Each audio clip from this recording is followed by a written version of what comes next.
قابلوا في سبيل الله الذين يقاتلونكم ولا تعتدوا إن الله لا يحب المعتدين صدق الله العظيم. نہایت ادب و احترام کے ساتھ بارگاہ رسالت مآب والی رسالت مآب میں حضرت السلام و السلام علیکم ورحمۃ اللہ علیہ سیدنا و شفیعنا و حبیبنا مولانا محمد امام الکرام وعلى آلہ کرام فی سبیل مال اصحاب صلاۃ و سلام علیک یا حبیبی یا سیدی یا رسول اللہ صلی اللہ تعالی علیہ وسلم. خدائے بردملہ شریف کی طرف سے شعبان معظم کی آخری صدر شان محمد صلی اللہ علیہ وسلم شرط جاری پر اللہ تعالیٰ میں آنے والا عظیم الشان کرنا اور برسائے کرم مبارک ایمان والوں کے لیے خدائے بردملہ شریف ذات صفات نوازشات کے ساتھ ہمیشہ مومنوں کے ساتھ ہے. اللہ سبحانہ کی پوری کائنات پوری مخلوقات اللہ تعالیٰ نے اولاد آدم کی خصوصاً زمین پر کتنی نعمتیں ہیں خود خدا بندے کچھ ارشاد فرماتا ہے وَلَكُمْ مَا فِي الْأَرْضِ جَمِيعًا. اے لوگوں تمہارے فائدے ہی کے لیے ہم نے زمین پر ساری نعمتیں بکھیر کر رکھی. جہاں بھی رہیں جیسے بھی رہیں جس حال میں رہیں اللہ کا کرم اللہ کا فضل اللہ کا احسان اپنے ساتھ سمجھیں اپنے ساتھ رکھیں اسی احساس کے ساتھ جئیں. اللہ پاک ہم سب کو ایمانی دنیا میں شاد آباد رکھیں. یوں تو عظمت قرآن کا عنوان ہے. آج کی صدی الشان جمعہ کے ساتھ ایک اور جملہ لے لیں عظمت قرآن و صاحب قرآن.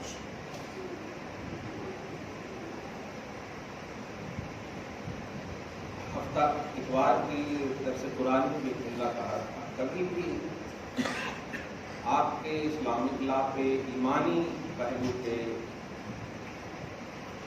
آپ کی ریلیٹڈ آف توحید و رسالت ایمانیات اور اسلامیات سے متعلق کبھی بھی کوئی مخالف سمت کی ہوا دکھے محسوس ہو نہ یہ کہ آپ اس ہوا سے متاثر ہوں بلکہ اپنے ایمان میں اضافہ کا اسے سبب جانیں اپنے ایمان میں بڑھنے کا ذریعہ مانیں.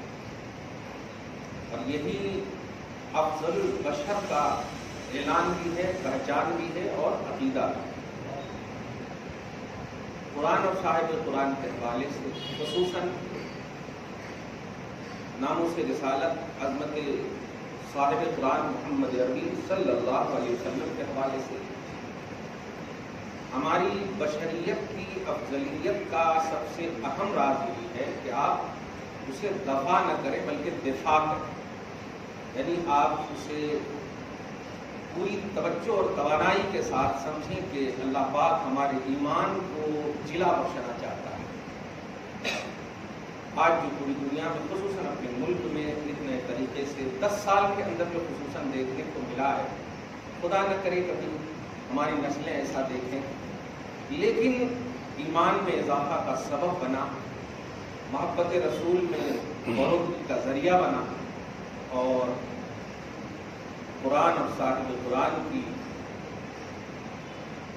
کے مطالعہ کے لیے ایک کوشش کی راہ ملی. اللہ سبحانہ کو ہم سب مومنوں کے ایمان کی حفاظت فرمائے مسلمانوں کی حفاظت فرمائے. جب سے دنیا آباد ہوئی ہے حق اور باطل کی جنگ شروع ہے اور یہ رہے کہ اس وقت تک جب تک کہ قیامت نہ آئے. لیکن اللہ پاک نے وعدہ فرمایا ہے جاء الحق وزهق الباطل، حق ہی بلند ہوگا اور باطل مٹے گا. ان الباطل کان زہوقا، کیونکہ باطل کو مٹنا اس کی قسمت میں رکھ دیا.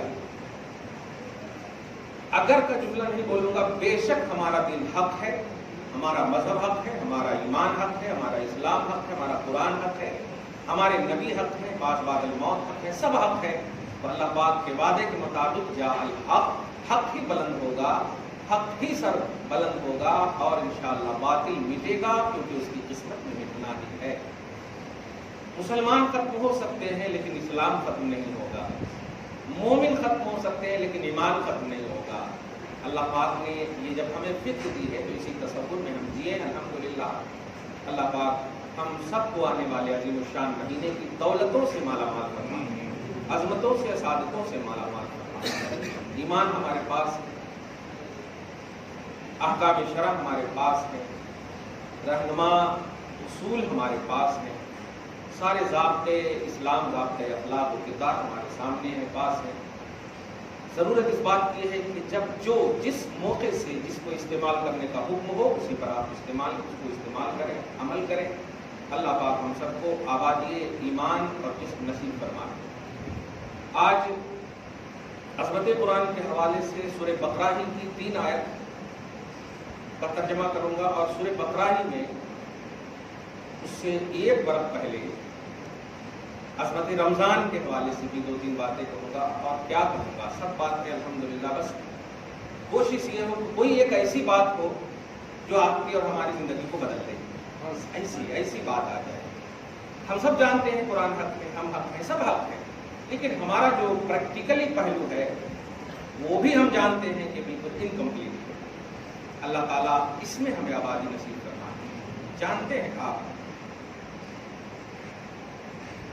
صرف نبی صلی اللہ علیہ وسلم کے حکم کی، فیصلے کی، آپ کے قول کی، سمجھے آپ بات کی اطاعت نہیں ہوئی تھی تو آج بھی قرآن پاک سورہ نساء کی آیت نمبر 65 میں یہ بات مرقوم ہے کہ زبان سے کلمہ کتنا بھی وہ پڑھ لیں، اگر مصطفیٰ نے حکم دے دیا، اگرچہ مومن کی خواہش کے خلاف ہے، اسی خلاف کے کرنے کا نام ترجیح قول مصطفیٰ کی بنیاد پر ایمان مکمل ہوگا.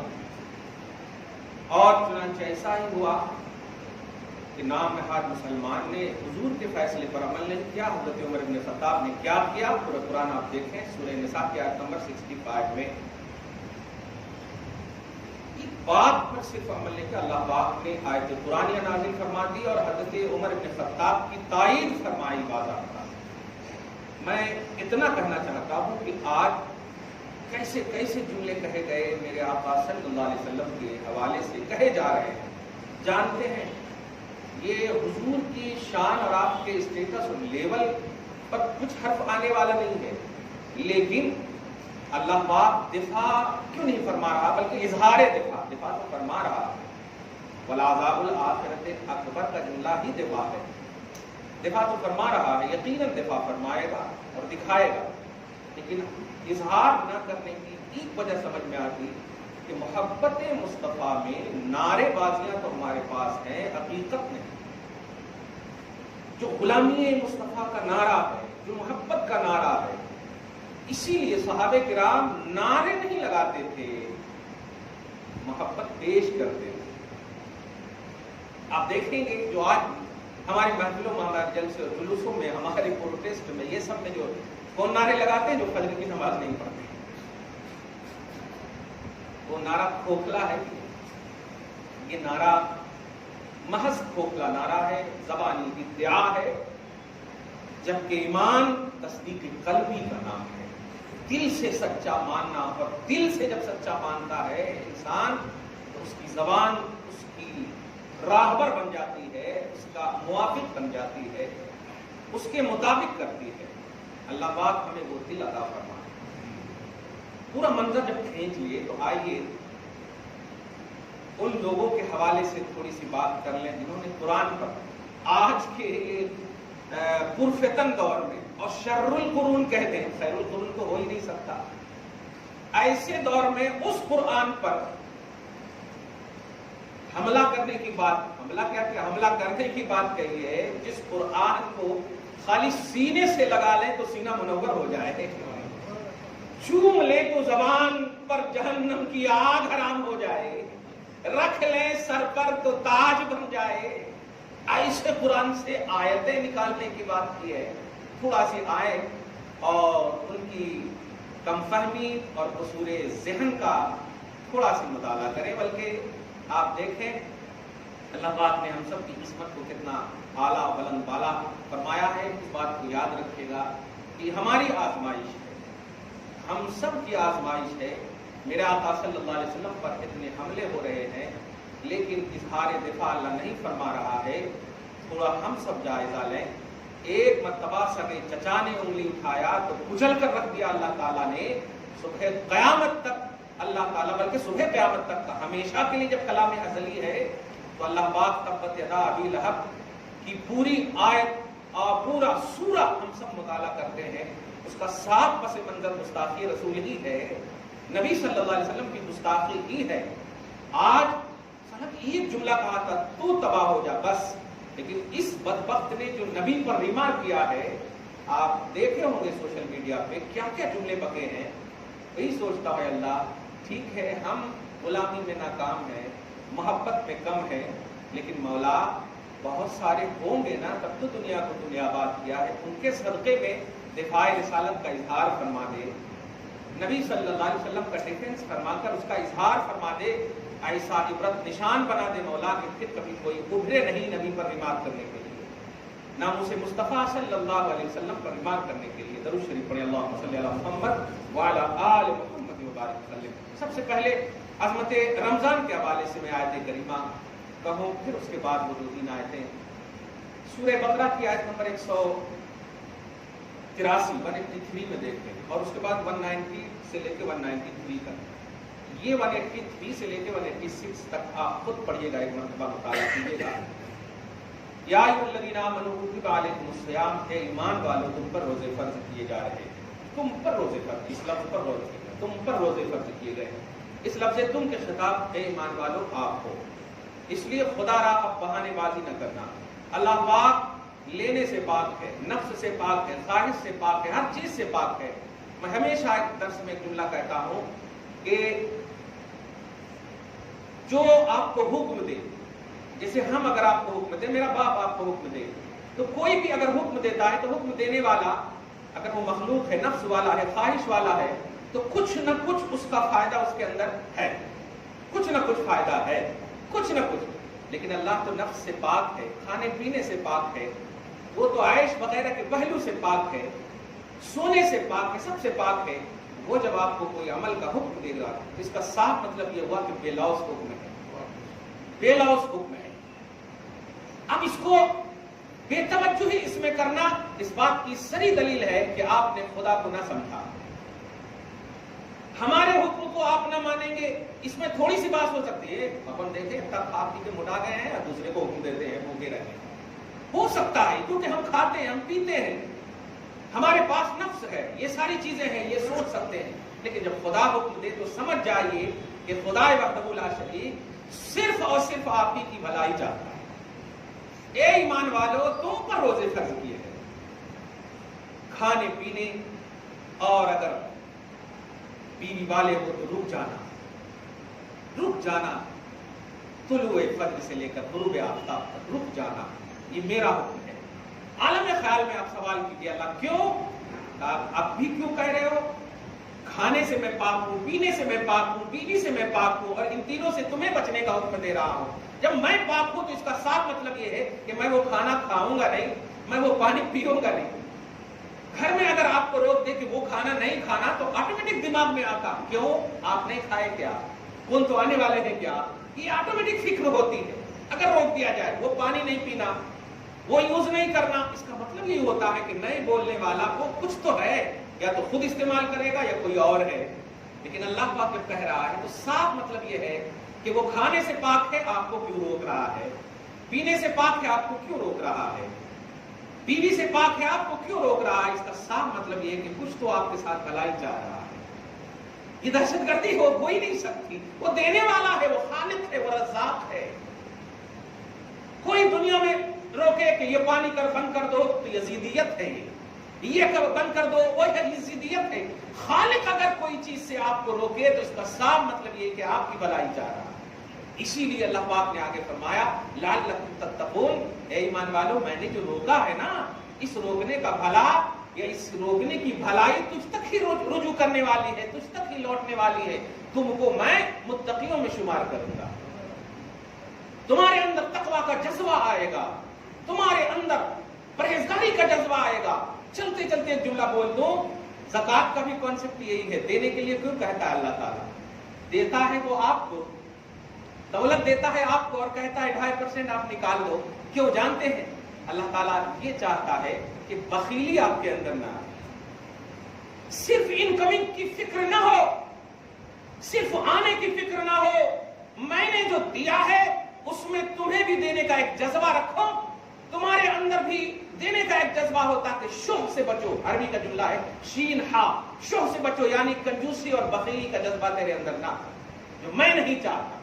تو اللہ سبحانہ کوئی چیز بھی اللہ اپنی راہ میں جسمانی طور پر، مالی طور پر، بدنی طور پر دینے کے لیے کہتا ہے. اس کا صاف مطلب یہ ہے کہ اللہ تعالیٰ آپ اپنی بارگاہ میں آپ کو قریب کرنا چاہتا ہے اور دنیا سے آپ کو لالچ کی دنیا سے ہٹانا چاہتا ہے. دنیا وما فیہا، اللہ پاک خود فرماتا آخرت کی نعمت کی سب سے چھوٹی سی نعمت کے مقابلے میں دنیا اور وما فیہا کی دولتیں ایک طرف کر دو لیکن اس چھوٹی سی نعمت کے مقابلے میں نہیں آ سکتی. متاع الدنیا قلیل، دنیا کی ساری نعمتیں چھوٹی ہیں، والآخرت خیر وابقی، اور آخرت کی نعمت بہت بڑی ہے، ایک طرف ہے، بہت باقی ہے. تو اس آخرت کی نعمت کے لیے اللہ پاک آپ کو کرنے کا حکم دیتا ہے یا جو نہ کرنے کا حکم دیتا ہے اس پر عمل کریں گے تو آپ سوچ لیں کہ ساری دولتیں بھی آپ دنیا کو بنا لیں، دنیا آپ کی بن جائے، ساری دنیا آپ کی بن جائے دولتوں کے بعد میں، لیکن آخرت کے مقابلے میں اس کی کوئی حیثیت نہیں. خود قرآن نے کہتے ہیں اے ایمان والو تم پر روزے فرض کیے. اس بنیاد پر، اس امید پر دھیان دیجیے گا. واہ بے نفس مولا، نہ کھانے والا مولا، نہ پینے والا مولا، نہ بیوی رکھنے والا مولا کہہ رہا ہے کہ میں امید کرتا ہوں کہ تم متقی بن جاؤ. خدا کے بھروسے کو مت توڑیے گا، خدا کی امید کو مت توڑیے گا. اور اس خدا کی امید کو جو خدا بے لوث ہے، جس کا حکم بے لوث ہے، اس نے تم پر بھروسہ کیا ایمان والو روزے رکھنا. بڑے افسوسناک پہلو ہے کہ آج اہتمامات افطاریاں تو بڑی ہوتی ہیں. احاطہ فکر کرتے ہوئے ایک جملہ کہہ رہا ہوں، کیچ کیجیے گا، دیکھیے گا. جب کبھی ہمارے اندر کوئی کمی ہونا اور اس کمی پر کوئی آپ کی رہبری کرے تو آپ بجائے اس کو ڈانٹنے کے اس کا شکریہ ادا کیا کریں. یہ محمد عربی صلی اللہ علیہ وسلم کی اسوہ حسنہ کا اعلیٰ پیمانہ، اعلیٰ پیمانہ کہہ رہا ہوں. حضور پاک صلی اللہ علیہ وسلم کے سامنے جب کسی صاحب حق نے زبان درازی کی تھی اور دوسرے صحابہ نے اس کو ڈانٹنے کی سوچی بھی تو نبی نے فرمایا صلی اللہ علیہ وسلم ان لصاحب الحق مقالا، رک جاؤ، وہ صاحب حق ہے، اسے بولنے کا حق ہے. آپ غور کریں اس جملے پر. مطلب یہ کہ ہمارے اندر کوئی کمی ہو اور اگر اس کمی پر ہدایت کی جائے، رہبری کی جائے تو اس کمی کو دور تو کریں گے ہی لیکن ہدایت کرنے والے کا شکریہ ضرور ادا کرنا. اس پر چل اپنا دیکھ ایسا نہیں بولیے گا، خدا واسطے چل. آج پورا تھوڑا سا احاطہ کیجیے. کیا یہ سچائی نہیں ہے کہ ہم افطاریوں کا اہتمام بہت کرتے ہیں، سحری نہ کھائیں اس کا مسئلہ بہت پوچھتے ہیں؟ اگر یہ سچائی ہے تو کبھی اس سچائی پر بھی دھیان دیجئے کہ مقصد روزہ اللہ نے تقویٰ رکھا تھا، اہتمامات افطاری نہیں رکھا تھا. کہ آپ کو وہ علی فاطمہ حسنین کریمین کا وہ حسین منظر یاد نہیں ہے؟ کتنے دن سے بھوکے اور فاقہ کش ہیں. افطاری کی سارے ساز و سامان قرضہ لے کر حضرت علی آئے تھے اور اللہ تعالیٰ نے آزمانے کے لیے دروازے پر یتیم، اسیر اور قیدی وغیرہ کو بھیجا، مسکین کو بھیجا. آزمانے کی غرض سے سارے وہ قرضے کے افطاری بھی فاطمہ اور علی اور حسنین اور کریمین بیمار ہونے کے باوجود سب یتیم اور اسیر اور قیدی کو دے دیا. اور بھوکے اسی پانی میں سحری بھی وہی کیا اور افطاری بھی وہی کیا. کیا صرف یہ سن کر کے اشکبار ہونے کا معاملہ ہے؟ یا عملی دنیا میں لانے کا بھی معاملہ ہے؟ کیا سن کر کے صرف آپ غمزدہ ہو جائیں؟ کیا یہی محبت حسنین کریمین ہے؟ کیا یہی عقیدت اہل بیت اطہار ہے؟ نہیں، موقع ایسے لانا ہے، اور اگر آ جائے تو الحمدللہ اس پر عمل کرنا ہے، نہ یہ کہ شکوہ کرنا ہے، تب جا کر کے مقام ملتا۔ تو مقام روزہ، مقصد روزہ تقویٰ دے کر کے اللہ پاک اسی دن کو دکھایا۔ اے اہتمامات سحری اور افطاری کرنے والوں، اے رات بھر صرف کھانے والوں اور دن بھر صرف سونے والوں اور پھر کہنے والوں کہ ہم روزہ رکھتے ہیں، کہاں گئے تمہارے وہ سارے معاملات کہ 1 گھنٹہ بھی اگر بیٹھ جاتے تھے تو 10 قرآن پڑھتے تھے، 20 قرآن ختم کر لیتے تھے؟ اور آج پتہ نہیں کیوں 2 3 4 قرآن بھی ٹھیک سے نہیں، کیونکہ اس میں بھی قرآن میں کسی کا فون آ گیا تو قرآن بند کر دیتے ہیں۔ فون اتنا امپورٹنٹ ہو گیا، خدا کا قول تمہیں امپورٹنٹ نہیں ہے، اور امت اور مخلوق کا قول اتنی اہمیت کا حامل ہو گیا کہ قرآن بند کر دو۔ جب تک آج کھیڑے گاؤں میں جاؤ، میرے والد صاحب ابھی بھی یہی جملہ کہتے ہیں، بیٹا پڑھ لیو تم لوگ صحیح ہے، مسئلے بتا دیو تم لوگ صحیح ہے، لیکن آج بھی 17 رکعت اگر پڑھنے والا کوئی انسان عشاء کی نماز میں ہے تو وہ ہے کھیڑے گاؤں کا، جو لوگ ابھی بھی نہیں جانتے کہ مؤکدہ کسے کہتے ہیں اور غیر مؤکدہ کسے کہتے ہیں۔ انہیں تو یہ بتایا گیا ہے کہ عشاء کی 17 رکعت نماز ہے، ظہر کی 12 رکعت نماز ہے، عصر کی 8 رکعت نماز ہے، مغرب کی 7 رکعت نماز ہے، اور فجر کی 4 رکعت نماز ہے۔ لیکن اے مسلمان، بتا سینے پر ہاتھ دھر کے، کیا تم نے عشاء کی 9 رکعت پڑھ کر کے توقف کرنا بند کر دیا کہ نہیں؟ شروع کر دیا نا۔ 4 رکعت فرض پڑھ لیتے، 2 رکعت سنت پڑھ کے 3 رکعت واجب پڑھ کے چلے جاتے۔ یہ 17 رکعت جو بتایا گیا تھا کہ عشاء کی ہے عمل؟ پوچھا جائے گا تو تم بڑے دھڑلے انداز میں بولو گے کہ نہیں، 4 رکعت جو عشاء کی سنت ہے وہ غیر مؤکدہ ہے۔ غیر مؤکدہ دادا کے لیے پڑھا جاتا ہے، نفل جو ہے اپنے خاندان کے لیے پڑھا جاتا ہے۔ تو علم آیا، بجائے اس پر عمل کرنے کے کٹ پیس کرنا شروع کر دیا۔ اور جب تک علم نہیں تھا، آج بھی جہاں علم نہیں ہے اتنی ہی نماز پڑھتی۔ کان پکڑ کر کے ہماری والدہ مارتی تھی، اگر ہم جلدی سے نماز ختم کر لیتے تھے تو والدہ کہتی تھی 17 رکعت تمہاری کیسے ہو گئی؟ پھر سے پڑھو، پھر سے پڑھو، 17 رکعت کیسے ہو گئی؟ ابھی ہم نے 12 رکعت بھی نہیں پڑھے، تمہاری 17 ہو گئی۔ لیکن ہم کٹ پیس کیونکہ بتا دیتے تھے استاد کے وہ 4 رکعت جو ہے غیر مؤکدہ ہے۔ تم جانتے ہو سنت غیر مؤکدہ اور نوافل کی اہمیت؟ احساس کرنا پیارے، چونکہ فرض ادا کرنے کا مہینہ آ رہا ہے، اس لیے میں لو کوالٹی کی جب عظمت بیان کر دوں، فرض کا اہتمام آپ کو آٹومیٹک سمجھ میں آ جائے۔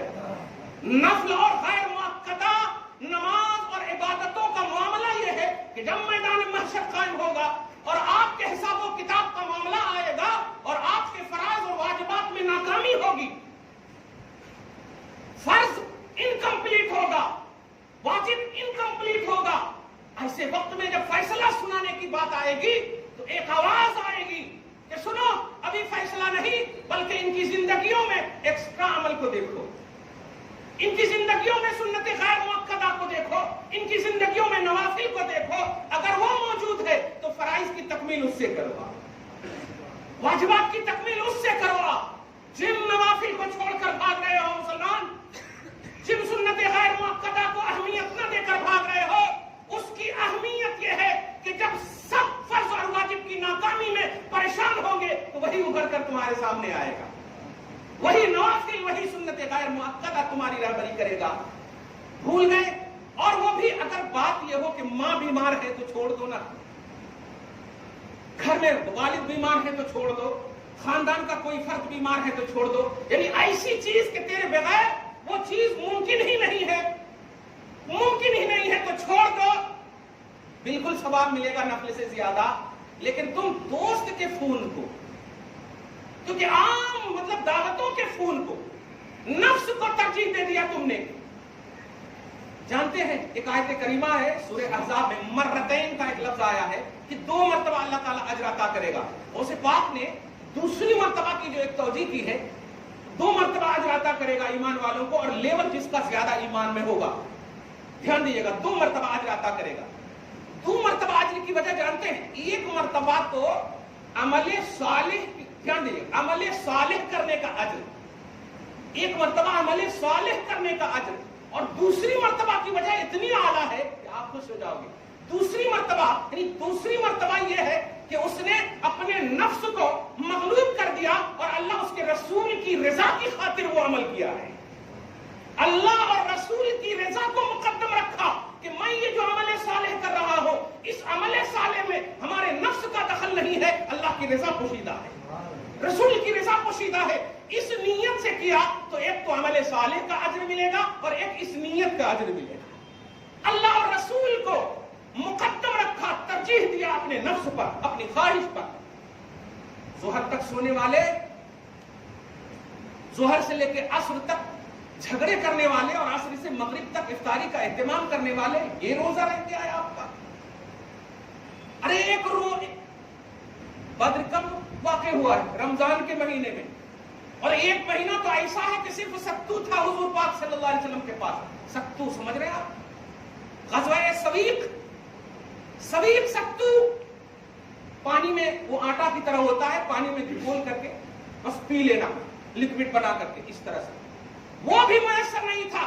کیا صرف یہ سب سن کر کے رونے کا معاملہ ہے؟ کیا نبی نے وہ تاجدار انبیاء جنت کے کھانے جن کا انتظار کرے, کیا امت کو رونے کے لیے یہ مسئلہ باندھا ہے نبی نے؟ نہیں.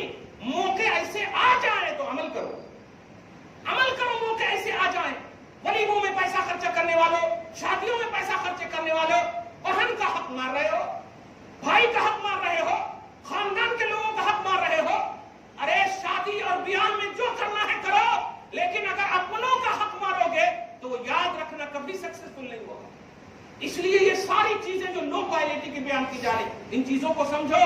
اور آج جو قرآن اور صاحب قرآن پر حملے ہو رہے ہیں, یہ ہماری کرتوتوں کی سزا ہے, یہ ہماری اعمال کی سزا ہے ہمیں. ورنہ وہ محبوب اعظم جس کا وعدہ رب نے کیا ہے, میرے حبیب آپ کا ہر آنے والا لمحہ پچھلے لمحے سے بہتر کروں گا, میرا وعدہ ہے. تو میں پوچھنا چاہتا ہوں, ابو لہب نے ایک مرتبہ اس محبوب اعظم پر انگلی اٹھائی تو اللہ پاک نے اس کو دفع کر دیا, اس کو ختم کر دیا, اس کو تباہ کر دیا. تو مصطفیٰ کا آنے والا لمحہ اس سے اچھا ہوگا نا؟ کیا اگر کوئی مصطفیٰ پر انگلی اٹھائے, چاہے سرسوتی ہو یا کوئی بھی اس قسم کی دہشت گردی فکر رکھنے والی ذات ہو, تو اللہ پاک کا وعدہ حق ہے, وَلَلْآخِرَةُ خَيْرٌ لَكَ مِنَ الْأُولَىٰ. میرے حبیب اس سے بہتر کروں گا. تو اس کا مطلب یہ ہوا, وہ ہم سب کو آپ کو چیلنج کر رہا ہے کہ ہم مسلمان, ہم کو مار دیں آ کر. یہ تمہارے جذبات سے کھیلنے کی کوشش کر رہا ہے. یاد رکھنا, اس کا خون اس لائق نہیں ہے کہ تم اپنے ہاتھ کو رنگو. اللہ پاک نبی کے گستاخ کے لیے ایک مچھر کو بھی اگر حکم دے دے تو نمرود کو مارنے پر قادر ہے. آپ تو اشرف المخلوقات ہو, نبی کے غلام ہو, تم ایسا مت کرنا وہ تمہارے جذبات سے کھیل رہا. خبردار خبردار, اللہ کے حوالے کرو, اپنا احتساب کرو, تم کمپلیٹ ہو جاؤ. محبوب کا دفاع کرنے کے لیے اللہ تیار ہے. محبوب اعظم صلی اللہ علیہ وسلم ہے, وہ سب سے بڑے حبیب ہیں. حبیب کا کانسیپٹ یہ ہوتا ہے کہ رب سے وہ نہیں مانگتا ہے, رب اس کی مانگ آٹومیٹک پوری فرماتا ہے. اس لیے آپ کو, ہم کو جو مہینہ آنے والا ہے, اس لیے آپ اس کی تیاری نہ کریں کہ اچھے اچھے کھانے ملیں گے, بہترین حلیم ملیں گے, اور اگر اس میں لاک ڈاؤن یا دیگر چیزیں ہو جائے تو آپ بد دعا کرنے لگو. نہیں نہیں نہیں, اللہ پاک راضی ہو جائے. جانتے ہو خدا کی قسم, جب رات میں 4 بجے میں ایسے ہی اٹھا, اٹھنے کے بعد ایک جملہ مطلب احساس ہو, یا رسول اللہ کیا کروں, کیسے کروں, کچھ سمجھ میں نہیں آ رہا. آپ کے اوپر ایسے ایسے حملے ہو رہے ہیں, ایسے ایک دم مطلب بالکل ٹھنڈا ہے, میں نیچے روم میں ہوں, ٹھنڈا ہے روم, پھر بھی لائٹ آٹومیٹک جب جلا دی پورے پسینے ہیں ہمارے اوپر. جملہ بول رہا ہوں میں, دیکھیے گا, خدا کرے انقلابی جملہ ہو جائے ہم سب کے لیے. کیا کروں آقا, آپ کے ناموس پر ایسے حملے ہو رہے ہیں, کچھ تو بتائیے, کچھ تو بتائیے, کیا کروں, کیسے کروں. اور ایک جملہ جو سب سے بڑا آیا وہ یہی کہ یہاں تو ہم 60 سال 70 سال جو بھی جی جائیں, مرنے کے بعد تو سب سے پہلے آقا ہی کو دکھانا ہوگا چہرہ. اگر آقا نے سوال کر لیا, میرے خلاف اتنے بڑے بڑے جملے تم سن کر آ رہے ہو, اتنے بھدے جملے میرے خلاف سن کر آ رہے ہو, اتنی اعلیٰ کوانٹٹی کے باوجود کوئی پرتوی عمر نہیں پیدا ہو رہا ہے, کوئی سچا عاشق پیدا نہیں ہو رہا ہے. نبی صلی اللہ علیہ وسلم قبر میں تشریف لائیں گے، برزخی دنیا کی آراستگی کا راز بنیں گے، آپ بتاؤ کیسے چہرہ ملاؤ گے؟ اگر یہ سوال پوچھ لیا تھا تو کہ کیسے تمہارے کان نے سنا میرے خلاف بد جملے؟ کیا میں لٹیرا تھا؟ کیا میں نے یہ سب کیے تھے؟ کیسے کان نے سنا؟ ارے وہ میرے صحابہ جن کو میں نے بنایا، ان کو تو جنت کی بشارت مل گئی تھی، پھر بھی انہوں نے میرے خلاف ایک لفظ بھی سننا گوارا نہیں کیا۔ تم تو پیدا بھی نہیں ہوئے تھے، تیرے لیے میں نے دعا کی تھی، ایسے سب جملے سن کر آ رہے ہو۔ یہی سب سوچتے سوچتے فجر کی آذان ہو گئی، یہی سوچتے سوچتے ایک جملہ دعا کا نکلا ہے، خدا کی سب قبول ہو جائے۔ اے اللہ، اگر میرا جینا بہتر ہے تو مجھے جلا، ورنہ مجھے موت عطا کر دے۔ ایسی زندگی نہیں چاہیے مسلمان جس میں عظمت رسالت کے خلاف کان میں آواز آئے، ایسا جینا نہیں چاہیے۔ میری جان، میری اہل و عیال، ارے حضور کے باپ کی منزل میں رہنے والے صحابہ جب کہتے تھے میرے ماں باپ پر قربان ہو، کیسے آپ دکھاؤ گے اپنے حبیب کو چہرہ؟ اور پھر جب قبر کے میں ناکام ہو جاؤ گے تو حشر میں بھی تو میرے مصطفیٰ کی خاطر وہ حشر کا میدان بھی اللہ برپا فرمانے والا، وہاں کیسے سارا سوال چھوڑ کر ایک ہی سوال کرے گا کہ جس محبوب کے لیے میں نے ساری کائنات کی رونقیں بہاریں رکھی تھی، ان بہاروں میں اے عیش و آرام کی دنیا آباد رکھنے والوں، میرے حبیب کے خلاف تم نے سنا کیسے؟ میرے حبیب کے خلاف تم نے پڑھا کیسے؟ دیکھا کیسے؟ کیا کر سکتے ہیں؟ اے اللہ، بس تو ہی کچھ تو کر اس دل پر یا اس معاشرے پر، اس ملک پر، بس کے عالم پر۔ میں ان تمام ممالک اسلامیہ سے ایک سوال کرنا چاہتا ہوں، اور اے مسلمان، اب بھی تو آنکھ لے، اب بھی تو ہوش کے ناخن لے۔ مرکز اسلام جس سعودی عرب کو بولتے ہو، بتاؤ ممالک اسلام آج تقریباً 50 سے زیادہ اسلامی سلطنتیں ہیں، میرے نبی کے خلاف بولنے والا ایک بھی اسلامی ملک کوئی جملہ، کوئی اعلان، کوئی پرستاؤ نہیں پیش کر رہا ہے۔ وہ کیسے اسلامی ملک ہے؟ ایک کویت کے سرداروں، ایک کنگ آف سعودی عربیہ، کیا ہو گیا ہے؟ تم مرکز اسلام کا کنگ ہے، تو اسلام کا کنگ نہیں ہو سکتا، اس لیے کہ اسلام محمد رسول اللہ ہے، آقا ہے میرے اسلام، اور اگر اسی پر انگلی اٹھ جائے تو کنگ نہیں ہو سکتا ہے۔ اس لیے تمام ممالک اسلامیہ کے بادشاہوں، کچھ تو کرو، کچھ تو کرو، اس لیے کہ آج مسلمان پر نہیں، سبب اسلام پر انگلی اٹھائے، آج وجہ اسلام پر انگلی اٹھا ہے۔ جس کے لیے تم رمضان کی تیاری کر رہے ہو، اس نبی کے صدقے میں رمضان مل رہا ہے، جس کے لیے قرآن کی تلاوت کر رہے ہو، اس نبی کے صدقے میں ملا ہے۔ اور تمہاری پہلی رسپانسبلٹی ہوتی ہے کہ تم اسلامی ملک ہو، اسلامی ملک کا عنوان ہے محمد رسول اللہ، اسلامی ملک کا عنوان ہے تحفظ ناموس رسالت۔ عظمت مصطفیٰ نہیں بچی تو اسلامی ملک نہیں بچے گا، مسلمان نہیں بچیں گے۔ اس لیے کچھ نہیں کہہ سکتا، کیا کہوں گا؟ یہ درد دل تھا، سوز دل تھا جو ہم نے آپ کے سامنے پیش کر دیا ہے۔ خدا کرے ان میں کوئی ایسا نیک بندہ ہو جن کے دل کی پکار اللہ قبول کر لے، اور نمرود جیسا تو یہ بدبخت نہیں ہے۔ اللہ، تو نے ایک مچھر سے اس کی تباہی کا سامان کیا ہے، اے اللہ ایسے کیڑے ان کے دماغ میں پیدا کر دے تاکہ عبرت نشان بن جائے اور میرے آقا کے خلاف کبھی کوئی سوچنے کے لیے بھی تیار نہ ہو۔ اور اے اللہ، دعا کرو ہم مسلمانوں کی عزت بچا لے، ہم مسلمانوں کی عزت بچا لے مولا۔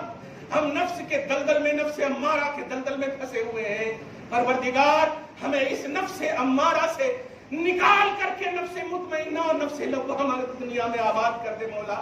یا اللہ، ہر لمحہ تیرا ہے، ہر وقت تیرا ہے، ہر سانس تیری ہے، ہر حکم تیرا ہے، ہر اذن و فیصلہ تیرا ہے، ہر ارادہ و مشیت تیری چلتی ہے۔ پروردگار ہمیں بچا لے، ہمیں بچا لے، ہماری آنکھوں اور کانوں سے ایسے دیکھنے اور سننے نہ دے مولا جس میں تیرے حبیب کے خلاف دیکھنے اور سننے کو ملے۔ پروردگار یہ سچ ہے کہ ہمارے جذبات کو ابھارنے کی کوششیں کی جا رہی ہے، لیکن اے مسلمان نہیں، تو اپنے حبیب کے اسوہ حسنہ پر عمل کرنا، وہ رحمت للعالمین ہے۔ تیرا آقا دہشت گرد نہیں، تیرا مذہب دہشت گرد نہیں، تم دہشت گردی کے خاتمہ کے لیے پیدا کیے گئے ہو۔ اللہ ہمیں ایسی سوچ نصیب فرما، ہمیں ایسی فکر عطا فرما، اپنے حبیب کا سچا غلام بنا دے۔ رمضان کی قدر کی توفیق نصیب فرما، صاحب قرآن کی قدر کی توفیق نصیب فرما۔ ہماری عبادتیں اگر لائق قبول ہے مولا تو قبول کرتے ہوئے ہمیں دائمیت محبت مصطفیٰ نصیب فرما۔ آمین بجاہ سید المرسلین وما علینا الا البلاغ المبین۔ جو سنت نہیں پڑھ سکتے سنت پڑھ